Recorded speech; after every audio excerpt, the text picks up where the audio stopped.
Hello, everybody. You're looking live at Fansville, a college football utopia. Fansville. Where the rivers flow with ice-cold Dr. Pepper. Delicious. Where every day is Saturday and everyone's a fan, even babies. Fan babies. And the seasons never change because the only season is college football season. Get a taste of Fansville this fall during a college football game near you. Dr. Pepper, the official drink of Fansville. Grab some today. This is the Stephen A. Smith Show podcast. I'm Stephen A. What's up, everybody? Welcome to the latest edition of the Stephen A. Smith Show, coming at you as I love to do every weekday over the airwaves of ESPN Radio. 250-plus markets across the United States of America. Check your AM, FM dial near you, plus ESPN Radio on Sirius XM, Channel 80, and, of course, simulcast live on most weekdays on ESPN News. The number to call up, as always, is 888-SAY-ESPN. That's 888-729-3776. Brought to you by Discover Card, the Stephen A. Smith Show. We treat you like you'd treat you, which is why we think annual fees are ridiculous. We bet you do, too. To see all the ways Discover is looking out for you, go to discover.com or give us a call at 1-800-DISCOVER. Time for Straight Talk, brought to you by Straight Talk Wireless. Best phones, the best networks, no contracts. Let me get this out of the way first. If you hear a little sound of my voice, I sound a little different today. I'm going to be sounding a little bit different for a while. Ladies and gentlemen, reasons why is because I had throat surgery. Little complications took place with my vocal cords. And as a result, the man also known as Screaming A. Smith has been prohibited from screaming by doctor's orders. So, Jonathan, Cat, everybody else in between, I am here. I am ready to go. I have a voice. I can talk, but I have to restrict myself from going off volume-wise a little bit. That is why you'll hear me a bit more monotone than usual. It actually ticks me off because I'm quite excited about today's show because I got a bevy of topics to get into. Make no mistake about it. I will be bringing up your president, Trump, and what Tiger Woods had to say. I definitely will be bringing up Kobe Bryant and his words to diehard fans of himself and the Los Angeles Lakers, giving LeBron James a problem. I'll be talking about that. I'll be getting into a lot of football because I really don't understand some of the things going on throughout the National Football League, from the helmet rule to Des Bryant not finding a job, to this panic that seems to be materializing in Philadelphia because Carson Wentz isn't ready to go. All those things I will talk about, but I do need to say this before I say anything else. These New York Yankees, as far back as 9.5 games to the Boston Red Sox in the American League East, everybody is making such a big deal. The Yankees have pulled within 6 games. Okay, y'all want to make a big deal about the fact that they beat the worst team in baseball? Go right ahead. The Baltimore Orioles stink. They're god-awful. We know this. Everybody knows this. Boo-Boo the Fool knows this. Let's stop lying to one another. Let's stop acting like we don't know what the hell is going on. The reality of the situation is very, very clear. The Baltimore Orioles are god-awful. They're horrible. And if you can't beat the Baltimore Orioles, who, by the way, stand 52.5 games back of the Boston Red Sox within their own American League East division, what else can I say to you? The Kansas City Royals are 40-91. The Baltimore Orioles are worse. The Texas Rangers are 58-74 in last place in the American League West. The Baltimore Orioles are worse. The Miami Marlins are 53-79. Last place in the National League East. The Baltimore Orioles are worse. The Cincinnati Reds are 56-75, 19 games below 500. The Baltimore Orioles are worse. The Padres, the San Diego Padres, are 33.5 games under 500. In last place in the National League West, the Baltimore Orioles are worse. The Baltimore Orioles are 37-94. 37-94. Ladies and gentlemen, that's 67 games below 500. They are 52.5 games out of first place within their own division. The Yankees sweep them in 4 games, and y'all want to act like something special is happening. What the hell is wrong with y'all? Wake up and smell the Old Spice.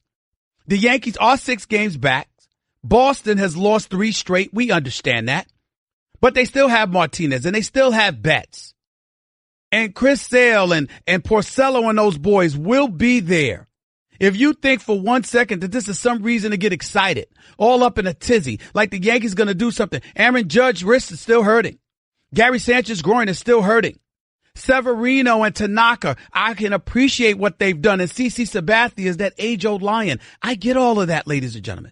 See, I got to monitor my voice. I got to be careful because I'm getting excited right now because I'm getting ticked off just thinking about it. Because I didn't want my Yankees to be in this position. But 6 games out, even though they're creeping up, I am not excited. Why? Because you beat the Orioles. And see, this is the problem that I have. It's what I have with people, with Mets fans. It's what I have with folks that are not accustomed to winning and to me don't understand what winning is all about.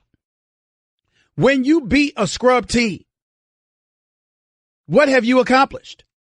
You know, it's like the equivalent of being the tallest dude in the little man's contest. You understand? What are you going to do, like reality TV or whatever? Look, I'm taller than you. Really? You want a cookie? I mean, can we stop this nonsense? The Yankees are 6 games out. Boston's losing a few games. I get it. I can appreciate it. The Yankees played them 6 more times. I get it. I understand it. But let's pump the brakes. We all know that their pitcher, and Happ has been good. But Happ wasn't great when he came over from Toronto. We know who was raving about him. We all wanted DeGrom. But the Mets weren't willing to deal with that. Cashman called, but they weren't willing to deal. That's okay. We got it. You really, really want to, bet your house on Tanaka or Severino when you've seen him have a couple of down moments in big situations? Aroldis Chapman is your closer. The man got bad knees. How the hell you got bad knees being a closer? Well, you're jogging from the dugout to the bullpen. That's about it. How the hell do you have bad knees? And nobody's asked this question. Is it just me? I got a bad voice. I'm trying to be cool. Vocal cords were a bit inflamed. I've been prohibited from doctors from yelling. Okay? Not that anything was wrong with my vocal cords. I was absolutely fine. Until the surgery irritated it a little bit, but that's a story for another day. They still did a great job with me, and I appreciate it. At the end of the day, all I'm saying is that I'm trying to be cool. I've been prohibited from losing my emotions. But it's hard to contain myself. My producers are sitting there laughing at me right now. I'm getting really ticked off just thinking about it. What the hell is wrong with you people? I'm trying to tell you right now, the way the Baltimore Orioles look, I could get some people right here at ESPN, some softball players that might give them a run for their money. They're that bad. They're that bad. And y'all want to act like it's a big deal. I'll talk to my man Tim Kurkjian at 30 minutes past hour number 1 about those Orioles, about these Yankees, and about the way things are looking in Major League Baseball in Houston and L.A. and beyond. Chicago's on a roll too. I'll get into all of that. But I just wanted to get that off my chest because it really aggravates me. Jansen in L.A. giving up home runs as a closer. That's aggravating me because my ideal World Series would be the Yankees against the Dodgers. And he's ruining that. Well, they're ruining that to some degree. But I digress. My point is that everybody needs to pump the brakes and calm down. That's story number 1.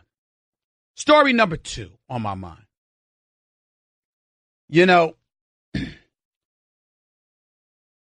reports say that Dez Bryant, formerly of the Dallas Cowboys, that wide receiver that got let go a few months ago, and then the Cowboys talked about him like a dog thereafter, leaking information and talking about what a troubled individual he was, his presence in the locker room. Clearly, it was an effort to protect Dak Prescott.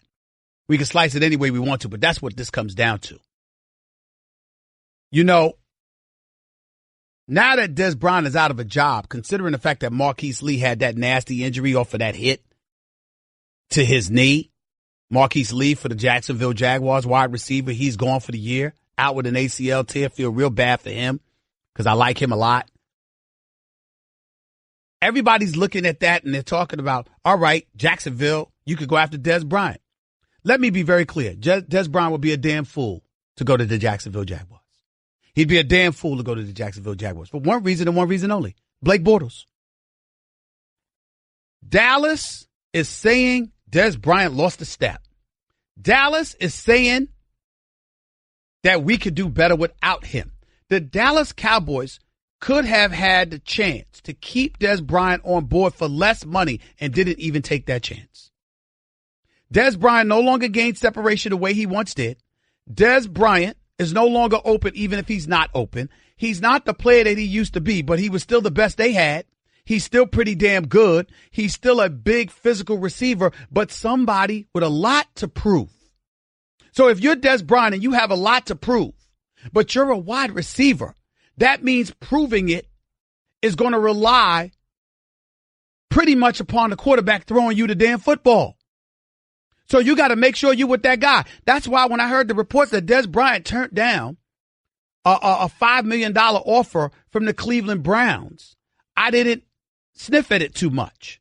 Now, some people will be like, look, man, he's not understanding. He ain't what he used to be. And, he just turned down money. Others are attributing it to his pride, his ego, and saying, you know what, when you're used to, you're accustomed to getting a certain amount of money, and then all of a sudden you're not getting that money anymore, that's going to be a difficult position for you to be in. And that's not going to be that easy for you to accept. Blah, blah, blah, blah, blah. I get all of that. That's not the problem that Dez Bryant has. If I'm Dez Bryant, I turned down that offer pretty simply because Tyrod Taylor and Baker Mayfield potentially throwing me the football ain't going to get it done. And if that ain't going to get it done, damn sure Blake Bortles throwing me the football ain't going to get it done. We all know how much the Jacksonville Jaguars like to run the football. We all know that their game is going to be predicated on giving the ball to Leonard Fournette as much as they possibly can. We get all of that. So if we understand that, why would you go to the Jacksonville Jaguars situation? You don't want to go to New England if you're Dez Bryant, even though Tom Brady is familiar with Dez Bryant a little bit, but he doesn't make those decisions according to his interview with WEEI this morning that he abruptly ended, by the way, which is something I'll talk about a little bit later. Dez Bryant going to New England don't make any sense. If Dez Bryant was Julian Edelman or Danny Amendola, yes, it would. Dez Bryant being in New England, a big physical guy, hell, they got Gronkowski at the tight end spot for that. You don't need him taking up space, getting in the way of Gronkowski. You need a wide out that you can throw the football to outside the numbers that can extend the field. That's not Dez Bryant. And it ain't Tom Brady. And you know why it's not Tom Brady? Because that would be Tom Brady with Dez Bryant, and that wouldn't work. Now, if you're Aaron Rodgers, who, unlike Tom Brady, has the ability to extend plays with his feet and his mobility, plus the arm strength and the accuracy and the football acumen to go with that mobility, that is the ideal situation for Dez Bryant. Dez Bryant should be on the phone trying to get to Green Bay. The only other situation that might be worthy is Pittsburgh because of Antonio Brown with Big Ben and the likely presence of Le'Veon Bell once the season starts. Now, he won't get as many touches, but he'll be more open because you got to preoccupy yourself with those two dudes. And that is what we're talking about here. Dez Bryant doesn't need to go to Jacksonville with Blake Bortles, just like he didn't need to be in Cleveland with Baker Mayfield or Tyrod Taylor. He didn't need that. What he needs, more than anything else, is to play with an elite quarterback with the skill set that buys you enough time that Dez Bryant could find himself open to get some receptions, to remind the NFL of what he still has in him. That's what Dez Bryant needs. That's what Dez Bryant needs. Here's what the NFL needs. They need to be injected with some degree of common sense. The reality of the situation is very, very clear. The NFL with this new helmet rule, and they're looking into it, making modifications and what have you. This hit on Marcus Lee, everybody's bringing that up or whatever. The NFL is trying to eradicate helmet hits. That's what they're trying to do. Not just helmet hits to the head. Not just that. They're not just trying to eradicate that. They're not just trying to do that. But what they're also trying to do is this. The NFL doesn't want helmet to helmet hits, but they also don't want you leading with your helmet. Here's my thing. They need to be very, very clear with their language. I mean, Adam Schefter, the great Adam Schefter, and all of these folks teach us this every day. We learn more football from them than anybody. Look, you cannot lower your shoulders without lowering your head. If you lower any part of your body, your head's going to lower too. I could sit up there and be on my tippy toes, right? And I stand 6'1". If I lower it down to my heels and make myself flat-footed, I'm 6 feet, ain't I? Last time I checked, I don't stay 6'1" and my head is still up there. Your head follows your body, period. So if your body lowers, your head's going to lower. What the NFL is specifying, and they just need to say it, we want you to try to do everything that you can to avoid using your helmet to connect to somebody's body. Make sure you hit them with the shoulders, your arms, etc. Avoid the helmet hitting an opponent. Period. Period. Everything you should do should be predicated on trying to make that happen. That's what the NFL says. But the NFL has taken a step back in this regard. And thank God they have somebody like Adam Schefter. Thank God they have somebody like him. Because when he's around, you want to watch football. When you want to watch football with him, okay, obviously it's going to make you watch the games. And he makes it a bit more tolerant to listen to these ridiculous rules that the NFL is always trying to implement all the daggone time. But I digress. My point in saying that is this. The NFL, think about the amount of penalties they've called in the preseason. If they do this in the regular season, it's going to take up more time. It's going to lengthen the game, and it's going to make it that much more unattractive to watch football. It's already 3 hours long. Now, you might love your football, but you want to see football. You don't want to see zebras blowing their whistles, stalling plays. You don't want that happening. You want to see the actual games being played. You want to see the throws of action. It's a reason why basketball is elevating in popularity. And I'm here to tell y'all right now, football's lucky they're only 16 games a year.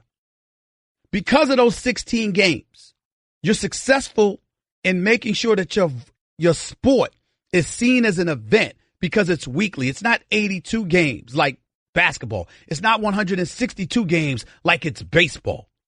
I think baseball needs to lower the amount of its season from 162 to about 150 games. That's what I think baseball needs to do. I think basketball is perfect. And I think football is in danger of really messing itself up with so many different excuses to stall the actions of a game. Just think about it for a second. And I say something, and it sounds very, very, very mundane. Sounds very, very elementary, but just think about this for a second.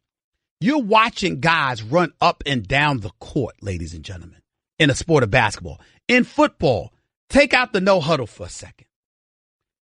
Run and play 3 yards. We get up, huddle. Go to the line of scrimmage, call a play, pass incomplete. We come back to a huddle.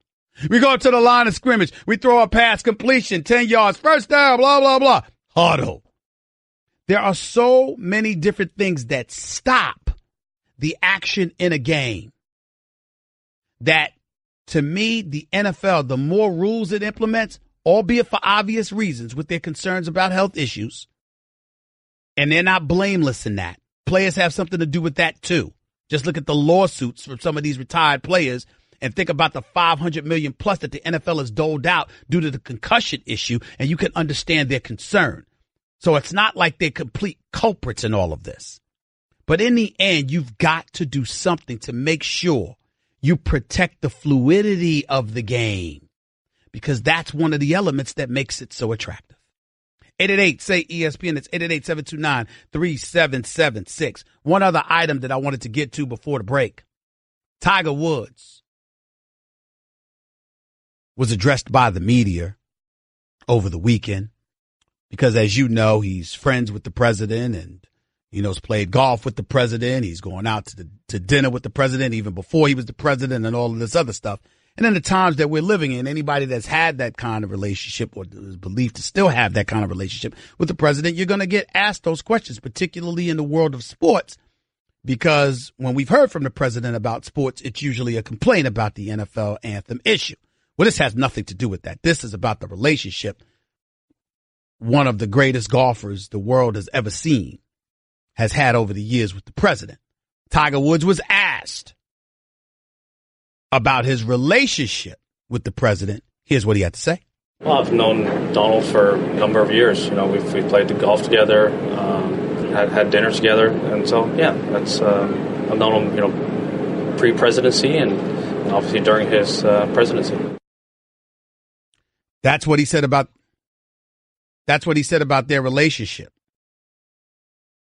But when he talked about needing to respect the office, he threw people aback a little bit with that. But here's what he had to say about that. He's the president of the United States, and you have to respect the office. And no matter who's in the office, he may dislike personality or the politics, but we all must respect the office. Do you have anything more broadly to say about the state, I guess, the discourse of race relations? No, I just finished 72 holes and really hungry. You must respect the office. That's what he said about the presidency of the United States of America. Ladies and gentlemen, I agree with him, and I'll explain why a little bit later. Not before I talk to my man Tim Kurkjian, though. 888-SAY-ESPN. It's 888-729-3776. That was Straight Talk Wireless. Nationwide coverage on America's largest and most dependable 4G LTE networks. By the way, when you're hiring, you don't want to waste time sorting through dozens of irrelevant resumes. You want an efficient way to get to a short list of qualified candidates. That's why you need Indeed.com. Post a job in minutes, set up screening questions based on your job requirements, then zero in on qualified candidates using an intuitive online dashboard. Discover why 3 million businesses use Indeed for hiring. Post a job today at Indeed.com/hire. Search for greatness. Search Indeed. 888-SAY-ESPN. Tim Kurkjian and more talk up next with yours truly right here on the Stephen A. Smith Show. ESPN Radio. You're listening to the Stephen A. Smith Show podcast. Fellas, you've been sitting around for too long. Whether you want to get to a game, NFL, college football, MLB, or a concert, look no further than Vivid Seats, the official ticket partner of ESPN. Go to vividseats.com and enter promo code ESPN to get 10% off your order. Also brought to you by Home Depot, a proud sponsor of the College Game Day Tour. Live this Saturday from South Bend as Michigan takes on Notre Dame. The Home Depot, the next generation of home improvement with everything you need to do projects smarter. The Home Depot, more saving, more doing. My honor and privilege, as always, to have my next guest on the line with me, a colleague here at ESPN, foremost authority as far as I'm concerned on all things Major League Baseball. The great Tim Kurkjian, MLB analyst extraordinaire for ESPN, is right here with yours truly. Tim, how are you, buddy? How's everything? I'm well, Stephen A. How you doing? Now, Tim, you know I love you, buddy. You know that. But you also know that behind your back, I consistently complain because I say that you and Buster Olney love coming on the show just to laugh at me because I'm always complaining about my Yankees. And so nothing's going to change, Tim Kurkjian. Nothing's going to change here. They're six games back. 6 games, but everybody's acting like it's so special. You just swept the worst team in baseball in the Baltimore Orioles. How are you feeling about the Yankees right now? Look, I would feel great about the Yankees if I were you, Stephen A. They're not going to catch the Red Sox in the East. They have too far to go and not enough time, and they're still way too injured. But when they get to October, and they're going to October, they are going to have Judge back. They're going to have Sanchez back. They're going to have Didi back. They're going to be at full strength. They're going to be the greatest hitting home team in one season in the history of baseball. I think that's going to happen.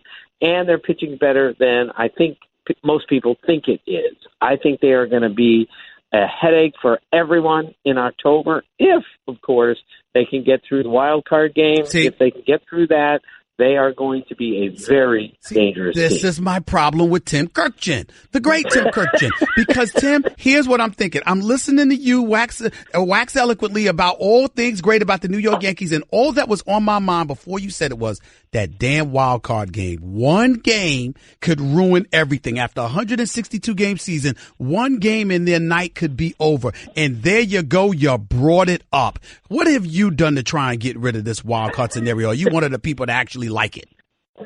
I actually like it, Stephen A. It's going to change because of this year, because potentially a 100-win team is going to lose a one-game playoff, and somebody's going to say, no, we have to change the rules here. We're going to put the teams with the best record straight in the playoffs, and the teams, whether you won the division or not, are going to have to play a one-game wild card. I think it brings a Game 7 feel to the beginning of October. And even though it's grotesquely unfair to teams certain years, I get it.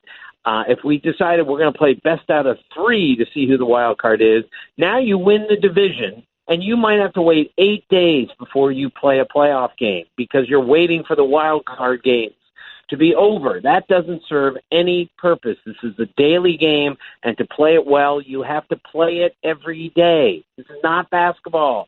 So I think the way it's set up now is okay.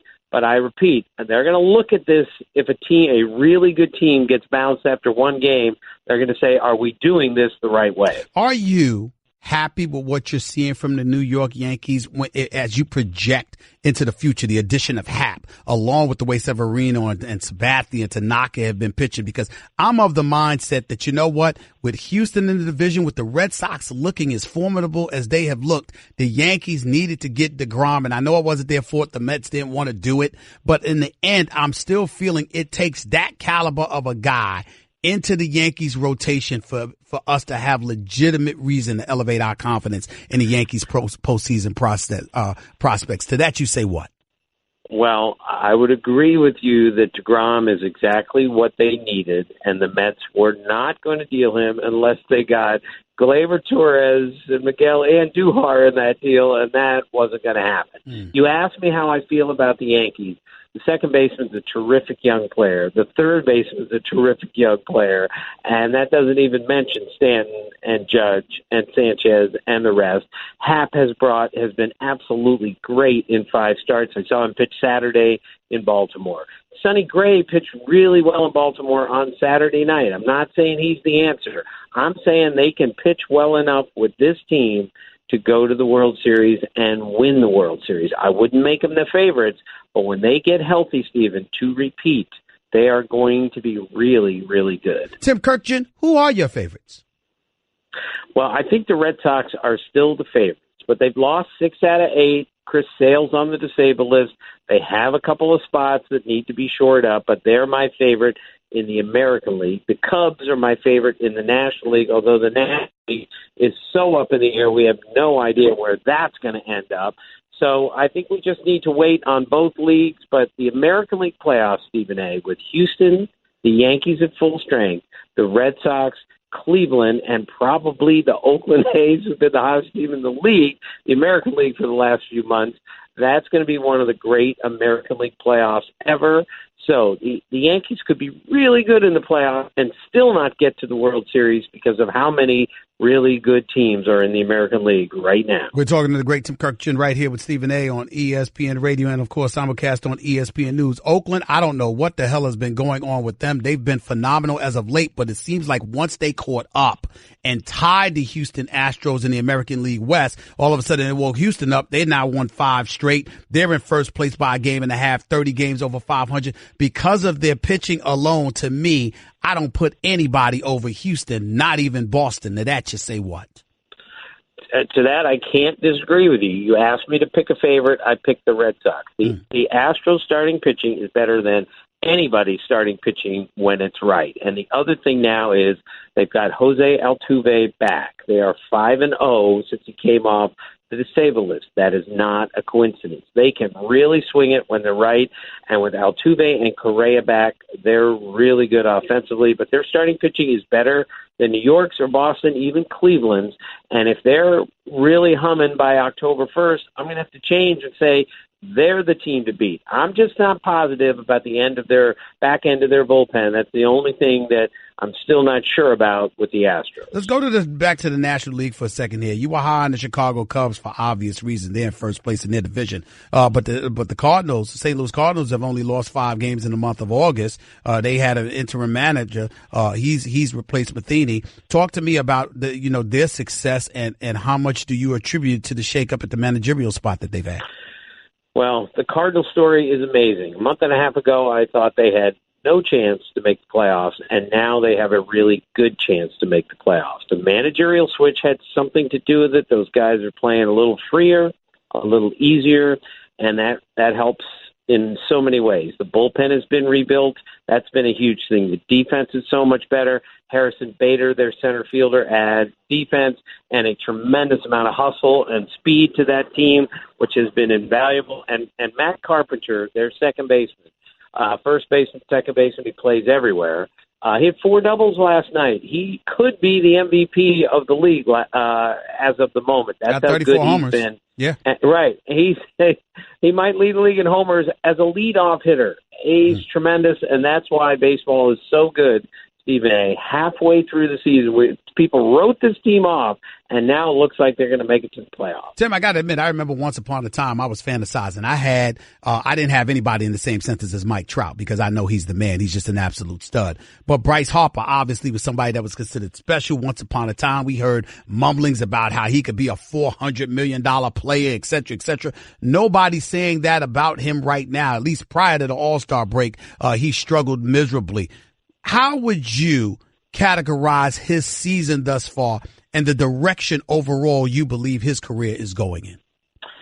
Well, it's been largely a disappointing season for him because his team is under 500, and for a couple months there, he was a way subpar player, especially given his talent. However, he's 25 years old. He's a great player. He's going to make a fortune in free agency, and he's going to go to a team, and he's going to help some team win the World Series, whether it's the Nationals, highly unlikely, or some other team, whether it's the Dodgers or somebody else. I just refuse to believe that a guy who shows up every day ready to tear your throat out and all he really cares about is winning is somehow going to be a disappointment to somebody. I just don't see it. I think wherever he goes in free agency, he's going to lift that team, and he's going to be a great player before he's done. He just hasn't had a great year or anything close to that. And think about this. You're saying this about the kid. He's 25 years old and is having an awful season by most folks' account, but he's batting .249, 30 home runs, and 84 RBIs. I've seen worse. Tim Kurkjian. It's all relative, Stephen A. We're talking about his talent. We're talking about he's better than this. And he's still right there in OPS. He's right there in walks. He's right there in homers. And he's just playing for a team that isn't very good right now. I think he will be recharged by wherever he's playing next year. He has a great sense of history. He wants to be the best, and he shows up every day to be the best. He's the guy, Stephen A., when he's not swinging well, he shows up for 2.5 hours on an off day and hits. He hits, and he hits some more. That's who he is. Listen, 2-part question, last thing, and I'll let you go. A, do you think he's going to stay in Washington past this season? I suspect that answer would be no, but you can tell me. And B, if he doesn't go there, who needs him most in your estimation? I don't think he's going back to the Nationals. I think it's highly unlikely he resigns there, but we're still not sure. As for teams that need him the most, a lot of teams could use him. The Phillies, with a lot of money, could really use him in the middle of the order. The Dodgers, especially if they don't make the playoffs this year, which is now a possibility, could really use him on their club. Several other teams, who have money, the Diamondbacks and the Cubs, all sorts of teams certainly are going to be in the mix for him. But the question is going to be, how much is it going to cost? And if the cost is prohibitive, we may be down to 2, 3, maybe 4 teams. But whoever gets him is going to get a very good player at a very young age with a great resume behind it. Is the cost going to be prohibitive with the Dodgers? No, nothing is prohibitive with the Dodgers. So they have enough to afford whatever they want to do. It's just a matter of what do they really need first, and I think they could use him like almost any other team could. Tim Kurkjian, I appreciate you. Love you. Thanks a lot for the great work, but stop laughing at me about my Yankees. It's very, very serious with me. It's very serious. I'm very concerned, Tim. I'm very concerned. Thanks a lot, buddy. Don't be concerned, Stephen A. I'll see you soon. Get Judge back in that lineup. How long does it take for a damn wrist injury to heal, for crying out loud? Get him back in there. Get him back in there. Thanks a lot, Tim. 888-SAY-ESPN. It's 888-729-3776. Thanks again to the great Tim Kurkjian for being right here with Stephen A. on ESPN Radio. By the way, here's why I'm a big fan of Simply Safe Home Security. Their system is prepared for everything. That's why. If a storm takes out your power, Simply Safe is ready. If your phone line gets cut, Simply Safe is ready. If your keypad gets destroyed, Simply Safe will get you the help you need. Maybe you don't need to be ready for every worst-case scenario, but that's what makes Simply Safe great. It's always ready. That's why I recommend Simply Safe to everyone I know. Go to simplysafe.com/Stephen A today. That's simplysafe.com/Stephen A. Simply Safe. SIMPLY PLISAFE.com/Stephen A. That's with a PH, not a V. Back to your calls and Tiger Woods' response about President Trump and why I don't think he's as wrong as some others may think so. In a minute with Stephen A. on ESPN Radio. That's just a sample of what you'll hear on the Stephen A. Smith Show. Weekdays at 1 p.m. Eastern on ESPN Radio and the ESPN app. Ow. Yep, you guessed it. I'm a speed bump, so I've got one job. I slow you down. So imagine how I feel about Geico, who does way more. Like, not only could they save you money on car insurance, but they've been around for over 75 years, giving people fast and friendly claim service. Ow. Plus, they got a nifty mobile app that gives you 24/7 access. Ow. Just doing my job, buddy. Geico. Expect great savings and a whole lot more.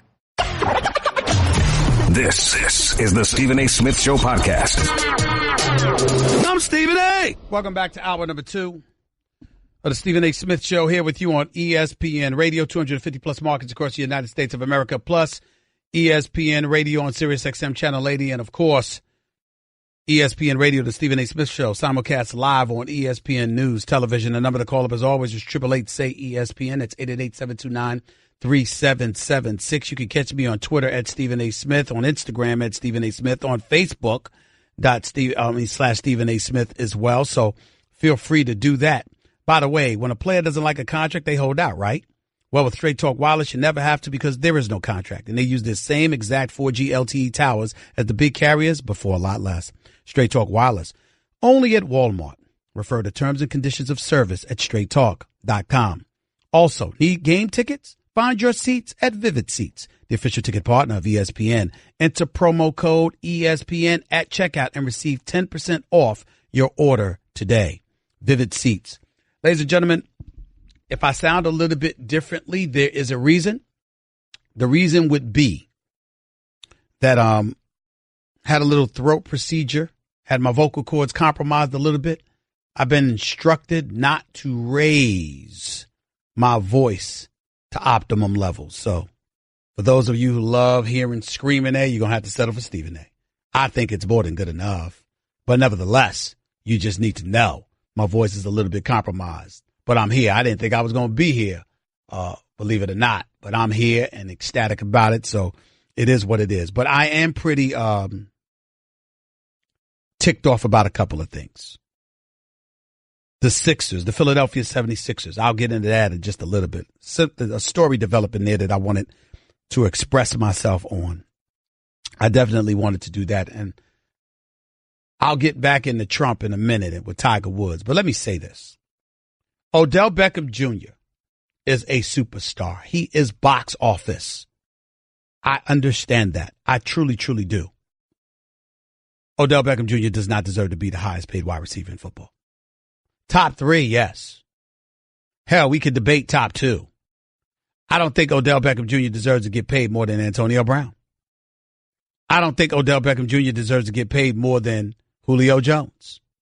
I think you're a wide receiver. You're limited to some degree in what you can do as a wide receiver. His durability clearly is a question mark, at least at this particular juncture. Not to mention the fact some of the issues that affected the New York Giants, which, by the way, I don't think should have been issues. Odell Beckham Jr. has never been arrested. He's never been suspended from missing games. When he got into it, years ago, with the cornerback from the Carolina Panthers, my buddy, and I don't know why I've got brain lock right now. Josh Norman, I'm sorry. Here's my attitude. None of those things prevented Odell Beckham Jr. from going on the field and performing. But it did create in the mind's eye the New York Giants harboring this belief that he was the type of individual that once we gave money to him, he wouldn't be as trustworthy because he knows he's getting paid. And as a result, he would be more of a headache. My response would be, well, that's when Ben McAdoo was the coach. And some could say when Tom Coughlin was trying to get along because he was worried about keeping his job in New York. But to me, it's a new day. With Gettleman there and Shermer there, I think it's a new day. And as a result, I don't think that you have to worry about that with Odell Beckham Jr., not to mention that you didn't really have much to worry about to begin with. I'm going to say this. Odell Beckham Jr. certainly deserves at least $16 million a year. Odell Beckham Jr. is clearly box office and a superstar in the making. There's no question about that. But I just think that when you've got guys, particularly someone like Antonio Brown, who year in and year out goes out there and produces the way that he produces, I don't believe that you deserve to get paid more money than him playing the same position. I'm the kind of guy that doesn't, and I understand the market dictates a lot. Please don't get me wrong. I don't believe that Matthew Stafford and Matt Ryan should be getting paid more than Aaron Rodgers or Tom Brady. I don't believe that. Not for 1 second. I believe that, yeah, you've got to gauge what you project somebody's going to be, and you got to pay for what you believe somebody will do, not just what they've done. But I also think what you've done should matter. I think that it's a recipe or an ingredient or an indication of what your capabilities are. And it speaks to the level of trust that should be given to you or lack thereof. When, to me, ladies and gentlemen, more so than injury, the one thing I hold against Odell Beckham Jr. is going to Miami, partying a week of a playoff game on the boat, albeit it was an off day, partying for, on an off day, the week of a playoff game, and then going to Green Bay and stinking up the joint. Now, if you going to Green Bay and you balled, I wouldn't have said anything.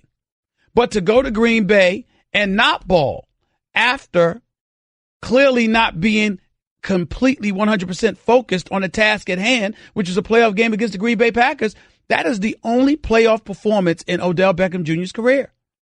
I can give you plenty of performances by Antonio Brown. And by the way, if we're going to take care of Odell Beckham Jr., how come Aaron Donald isn't taken care of? If we're going to take care of Odell Beckham Jr., how come Le'Veon Bell isn't taken care of? You talk about brothers that need to be taken care of and need to be paid. It would be those guys. It would be those guys. I've got no problem with Odell Beckham Jr. getting his money. He's a star. And I got a lot of love for him. But I'm going to be real with you and tell you, he ain't Antonio Brown. Not in terms of reliability and resume. He's not. He's not Antonio Brown. And he's not Le'Veon Bell. And if you're the Steelers and you haven't taken care of Le'Veon Bell yet, I got a problem. If you're the Los Angeles Rams and you haven't taken care of Aaron Donald yet, I've got a problem. I also got a problem with Philadelphia on two fronts. Number one is Carson Wentz. I don't believe that Doug Peterson was truculent or abrasive in any way towards the media when he was talking about Carson Wentz this weekend. He's like, how many different times do you want me to answer this question? He's not a doctor, ladies and gentlemen. He's not a doctor. Carson Wentz will be available when the doctors say he's available. Until then, Doug Peterson has to work with what he has. And by the way, let's speak about what he has to work with. Doug Peterson has to work with the reigning Super Bowl MVP and backup quarterback Nick Foles. An offensive line that's considered one of the best in football. A running game in Jay Ajayi and Corey Clement that is pretty damn good. Receivers that are reliable in Alshon Jeffrey and Nelson Aguilar. A wide receiver in Zach Ertz that's returning with something to prove. The addition of Mike Wallace to extend the field for you. Because Torrey Smith didn't do that for you last year. What is your problem, Philadelphia? You're the reigning, defending Super Bowl champions. Why are y'all tripping? Why are y'all in panic mode? For what? Carson Wentz. It should not matter to the Philadelphia Eagles if Carson Wentz is ready for week 1 or week 5. Nick Foles should be able to handle that. He really should. Doug Peterson and the rest of the Eagles should be able to handle that, especially with the defense that they have, particularly with that defensive line. They should be able to handle that. And if you can't handle that, shame on you. What is the problem? Why are you panicking? What are you scared about? The Giants, oh my God, they've got Saquon Barkley now. Stop the presses. Who, by the way, is somehow, some way rated as one of the top 100 players in the NFL, even though he hasn't played a game yet. Figure that one out for me. You're talking about the Redskins. Their offense is going to be good. if their thin offensive line can protect Alex Smith. But we don't know whether or not that's going to be the case. And how about Jordan Reed staying healthy? That would be nice. Doc says he's going to be ready to step up. Their defensive line could be monsters. I get all of that, but we'll see what happens. So you got that as an issue. Then you got the Dallas Cowboys. I know it was just a preseason game. I know none of the starters played, but 8 turnovers, laughing stock. Didn't that tell you how thin they are? Dallas Cowboys, what do I always tell you? What can go wrong will go wrong. They are an accident waiting to happen. Something's going to happen with the Cowboys. I don't know what it is. I just know it's something that's going to derail them. It's what always happens. It's who they are. And the sooner you all accept that, the better off you will be. The Dallas Cowboys, they're just that way. And we all know that I'm biased. I'll be the first to admit it, but I am not biased against the Cowboys. I'm biased against Cowboy fans. I can't stand them. They make me sick.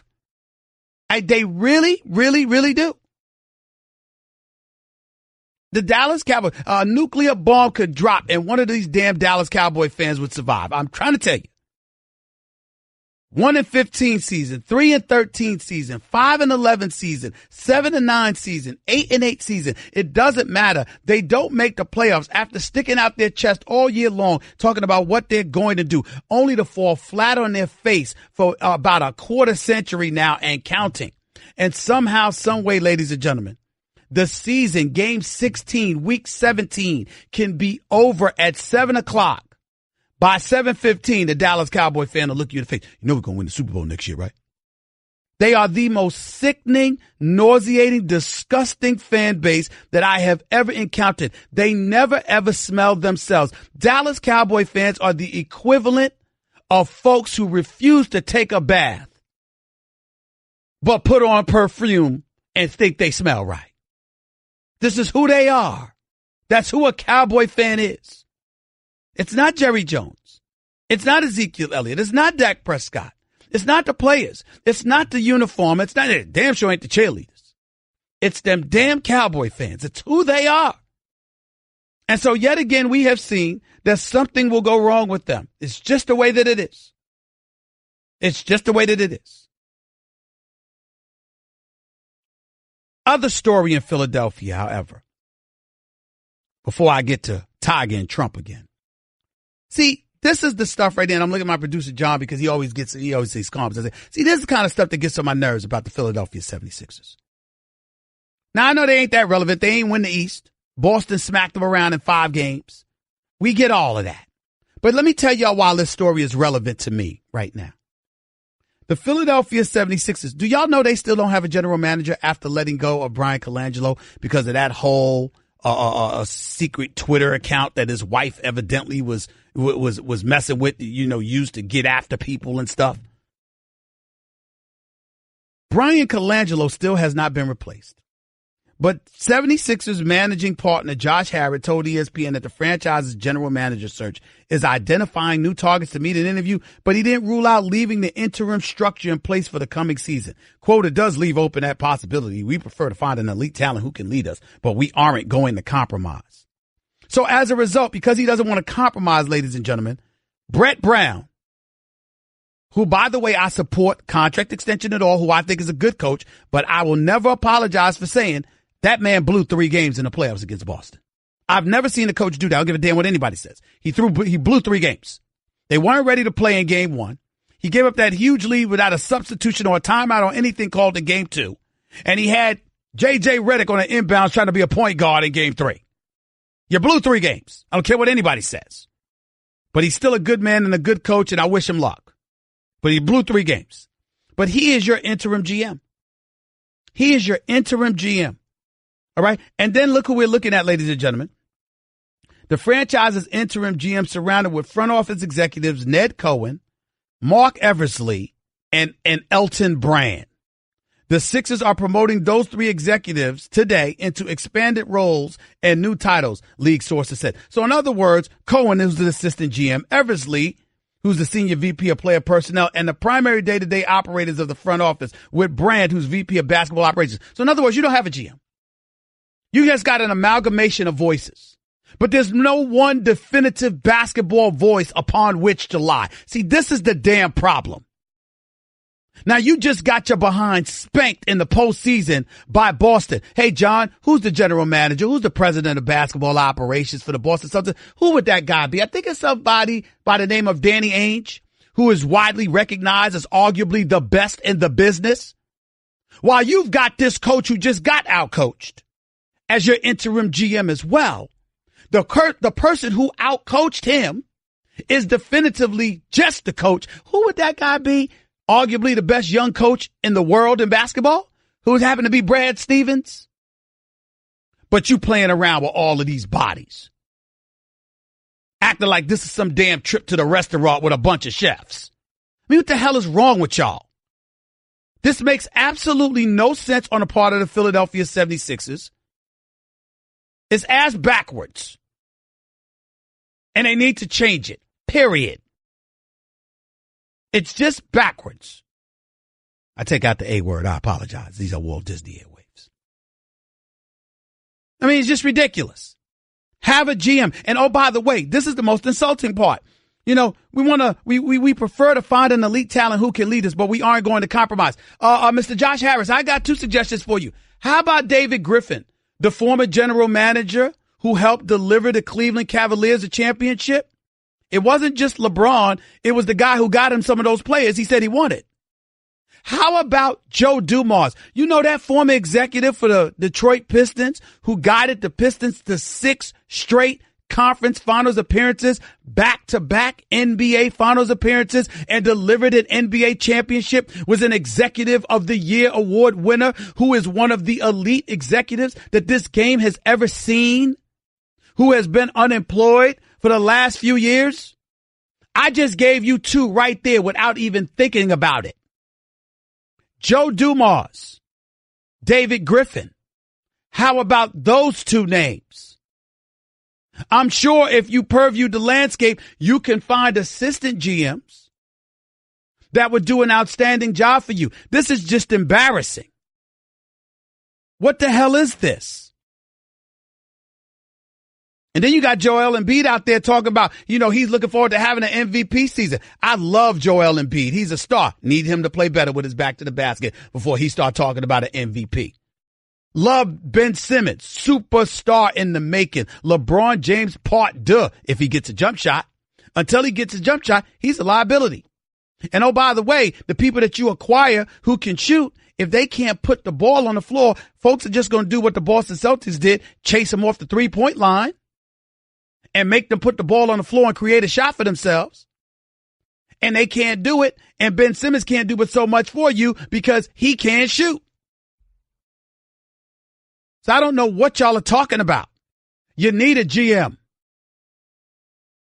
And you need somebody that knows how to build a damn team. This is just ridiculous.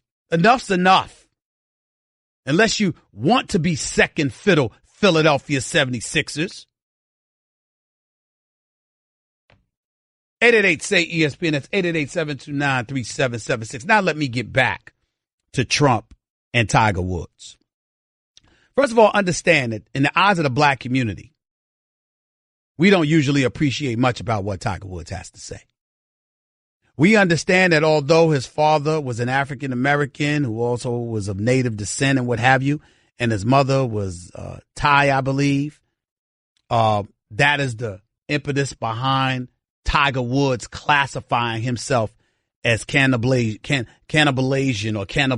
or something like that years ago. In other words, he's not black. Because to call himself an African-American or to call himself black is to disassociate himself from his mother's heritage, which he didn't want to do because he thought it would be insulting to her. Well, listen, we all love our mamas. I know I would be sensitive to my mother, God rest her soul, if that were the case, and I get all of that. But I also know that once upon a time throughout our history, if 1/8 of you were black, that's what you were labeled. You certainly were treated that way. And we all know that the treatment of minorities in this country is different than what it's been for most other folks. And here's the reality. When Tiger Woods got arrested in May of 2017, when he was behind the wheel of his car inebriated because of those drugs that he was taking, painkillers, whatever the hell it was, because of the surgeries that he was enduring. The classification on his arrest was that he was black. It said nothing about cannibalization. It said nothing about that whatsoever. It said he was black. So they identified you. Why? Because they ain't getting into all of those theatrics. They ain't getting into all of that stuff. They're looking at your pigmentation, your hue, the color of your skin, and they're saying, excuse me, you're a black man. Period. So knowing that, the black community don't really take too seriously to what he has to say because we don't expect him to say much. He's not a political person, and that's his right. And I'm not going to insult him about that. And when he sits there and says, well, you know what? Got a relationship and, I was playing golf with the president before he was president and blah. Listen, that's to be respected. And obviously Tiger Woods, being a billionaire, lives in a different world. We understand all of that too. But here's where I can't castigate him. Ladies and gentlemen, I think that we got to grow up as Americans. We've got to be mindful of the fact that when you are the commander-in-chief of the United States of America, that makes you the most powerful man in the world based on your position. And throwing shrapnels of criticisms and beyond, there are times where you have to ask yourself, what is that going to accomplish?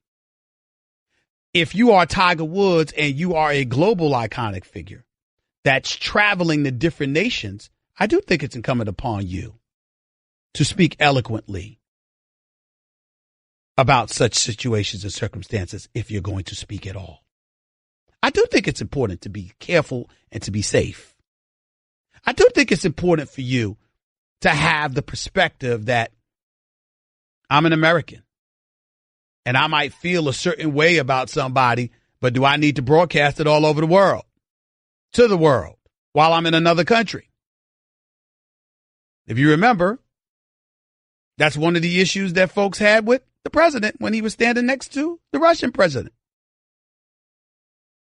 Because if you're going to speak about your former competitive candidate or you're going to speak about officials, don't do it in that platform.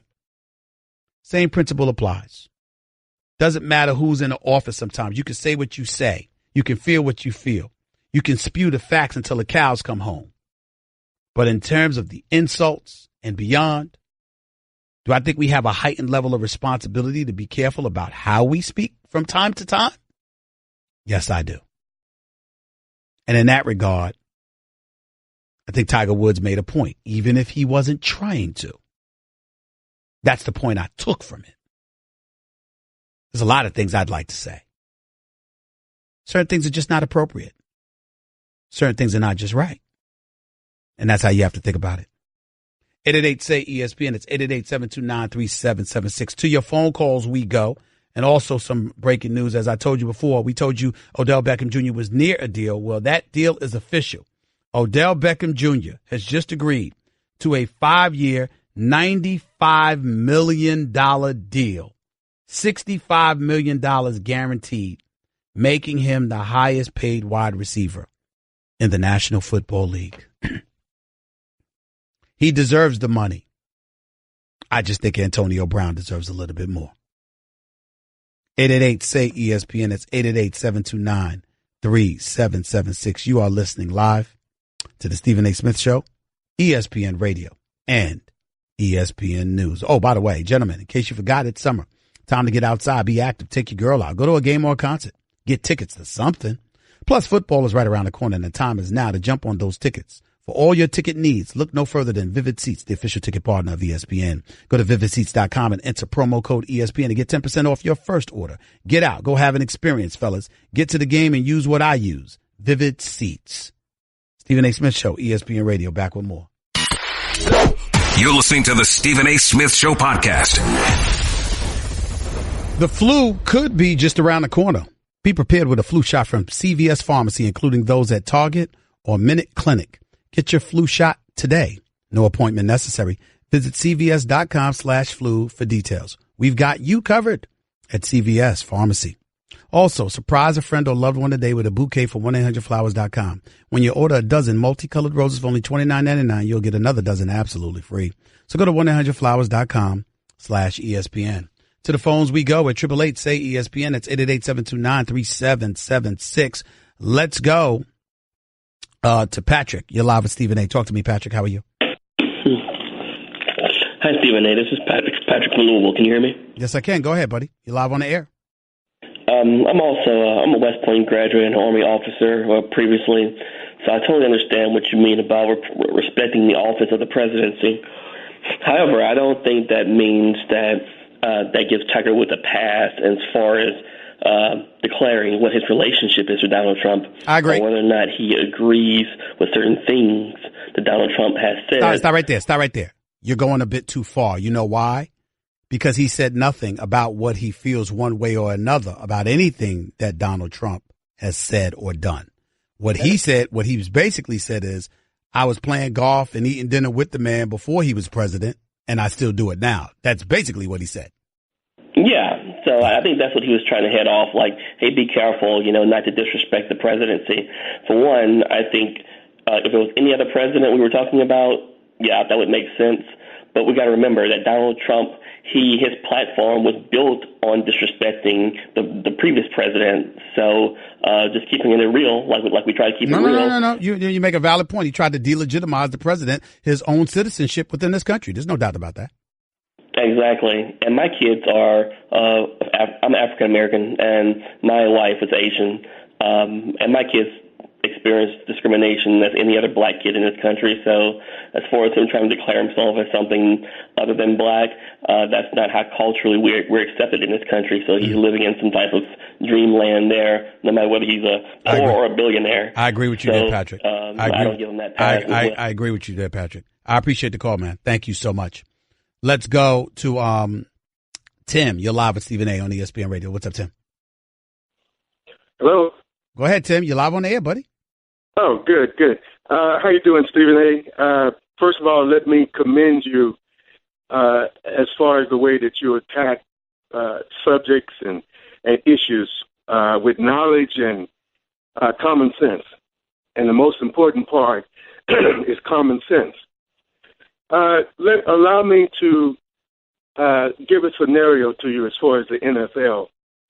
I don't know if you're old enough to remember the Frankenstein movie.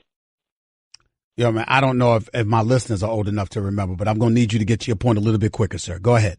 Okay. Dr. Frankenstein created a monster that he couldn't manage, and that's the NFL, as far as with these issues with hitting. I grew up, and I remember looking at a tape of Dick Butkus, and I remember him saying, I envision hitting somebody so hard that their head would roll, and I envision it happening to them, not to me. The NFL glorified those type of hits, and now they're trying to cut back, and they're ruining the game.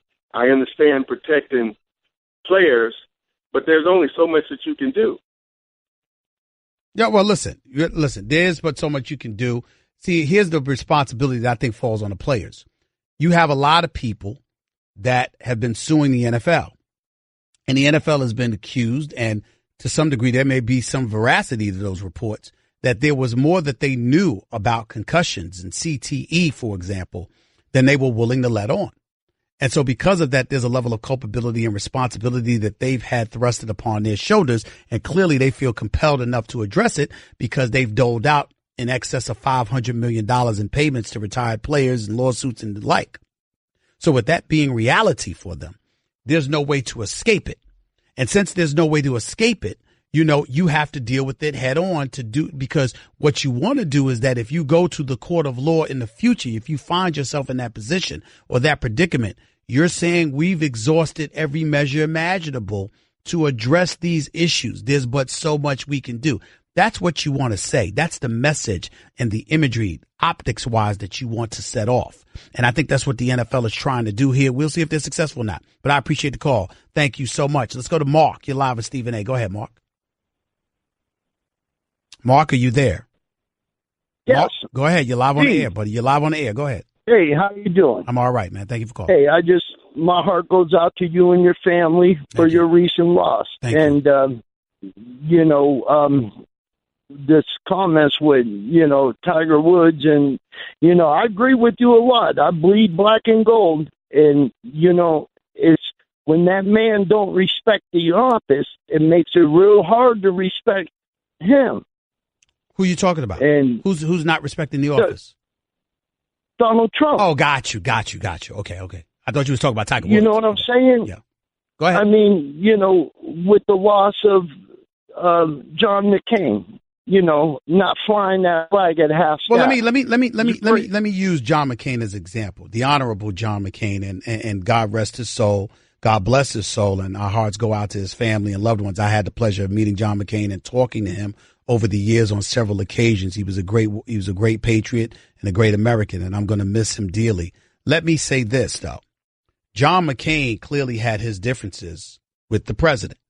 And what you're saying about the president in terms of him not respecting the office, in terms of his behavior, etc., it makes it difficult to respect him. That's true. Can I ask you a somewhat rhetorical question, Mark?